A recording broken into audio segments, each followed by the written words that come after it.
পুনরুত্থানকালের তৃতীয় সপ্তাহ, বৃহস্পতিবার। প্রথম পাঠ শিষ্যচরিত ৮ অধ্যায়, পদ সংখ্যা ২৬ থেকে ৪০। একজন ইথিওপীয় রাজকর্মচারী খ্রিস্টীয় বাণী শুনে খ্রিস্ট বিশ্বাসী হয়ে উঠলেন। তাকে তখনই দীক্ষা স্নাত করা হলো। প্রভুর এক দূত একদিন ফিলিপকে বললেন, যাও, জেরুজালেম থেকে গাজানগরের দিকে যে পথ নেমে গেছে তাই ধরে এক্ষুনি দক্ষিণ দিকে চলে যাও। ওই পথটি মরুপথ। ফিলিপ তখনই সেই দিকে রওনা হলেন। এখন একজন ইথিওপীয় জেরুজালেমে তীর্থ করতে গিয়েছিলেন। তিনি ছিলেন ইথিওপিয়ার রানীর একজন উচ্চপদস্থ কঞ্চুকি কর্মচারী, তার সমগ্র ধনাগারের অধ্যক্ষ। সেই সময় তিনি ফিরে আসছিলেন আর রথে বসে বসে প্রবক্তা ঈশাইয়ার গ্রন্থ পড়ছিলেন। পবিত্র আত্মা তখন ফিলিপকে বললেন, তুমি ওই রথটির কাছে গিয়ে রথটির সঙ্গে সঙ্গে চলো। ফিলিপ দৌড়ে কাছে যেতেই শুনতে পেলেন সেই মানুষটি প্রবক্তা ঈশাইয়ার গ্রন্থ পড়ছেন। তিনি জিজ্ঞেস করলেন, আপনি যা পড়ছেন বুঝতে পারছেন কি? তিনি উত্তর দিলেন, কেউ আসল অর্থ বুঝিয়ে না দিলে কি করে বুঝবো বলুন? তারপর তিনি ফিলিপকে উঠে তার পাশে এসে বসতে অনুরোধ করলেন। শাস্ত্রের যে অংশটি তিনি তখন পড়ছিলেন তা হলো এই, তাকে বদ্ধভূমির দিকে নিয়ে যাওয়া হয়েছে মেষেরই মতো। লোম ছেদকের সামনে মেষ শাবক যেমন নীরব থাকে, তেমনি কিছুতেই মুখ খোলেন না তিনি। তিনি আজ লাঞ্ছিত, ন্যায্য বিচার থেকে তিনি আজ বঞ্চিত। তার বংশধরদের কাহিনী কেই বা বলতে পারবে? তার জীবন যে পৃথিবী থেকে আজ উচ্ছেদ করা হচ্ছে। কঞ্চুকি তখন ফিলিপকে বললেন, আচ্ছা বলুন তো, কার সম্বন্ধে প্রবক্তা এই কথা বলছেন?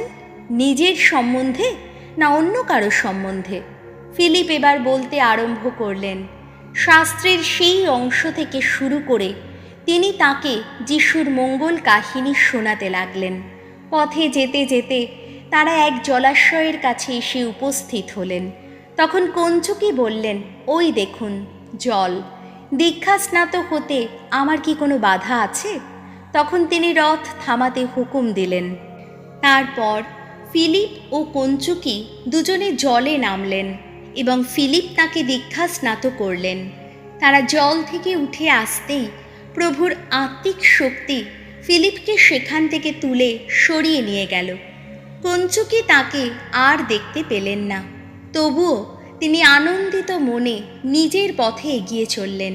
এদিকে ফিলিপ দেখলেন তিনি এসে পড়েছেন আজোতাস নগরীতে। তিনি নানা জায়গায় ঘুরে ঘুরে শহরে শহরে মঙ্গল সমাচার প্রচার করতে করতে অবশেষে সিজারিয়া নগরীতে এসে উপস্থিত হলেন। প্রভুর বাণী, শ্যাম সঙ্গীত ধুয়ো।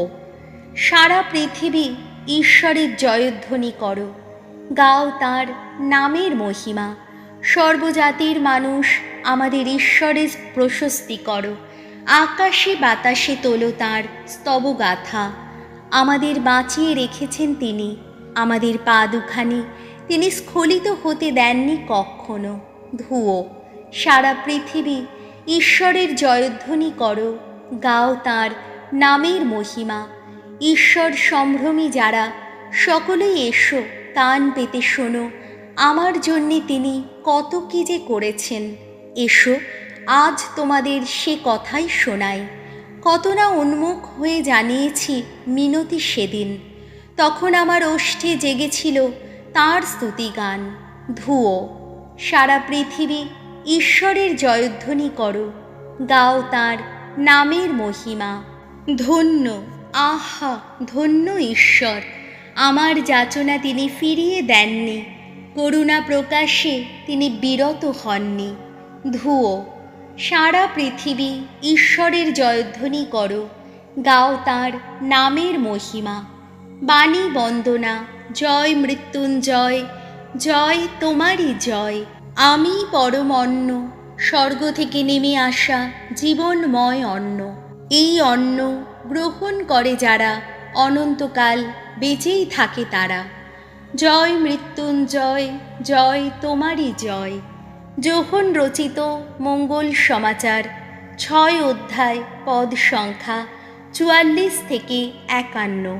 প্রভু যীশু নিজেই স্বর্গ থেকে নেমে আসা সেই জীবনদায়ী রুটি।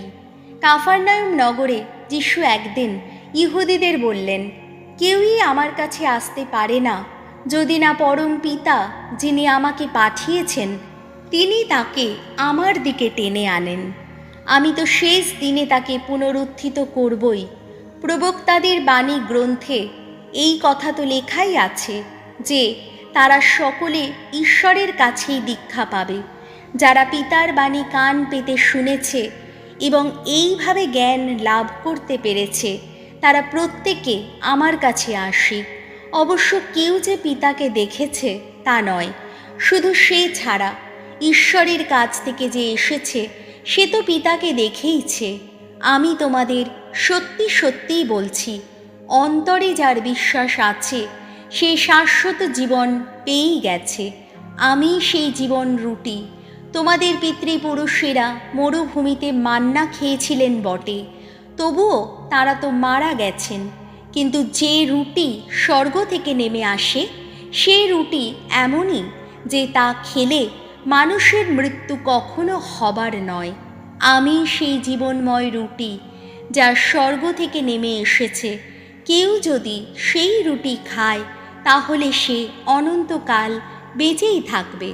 আর এই যে রুটি আমি দান করব তা আমার নিজেরই দেহ। তা আমি দান করব যাতে জগতের মানুষ জীবন পেতে পারে। প্রভু যীশুর মঙ্গল সমাচার।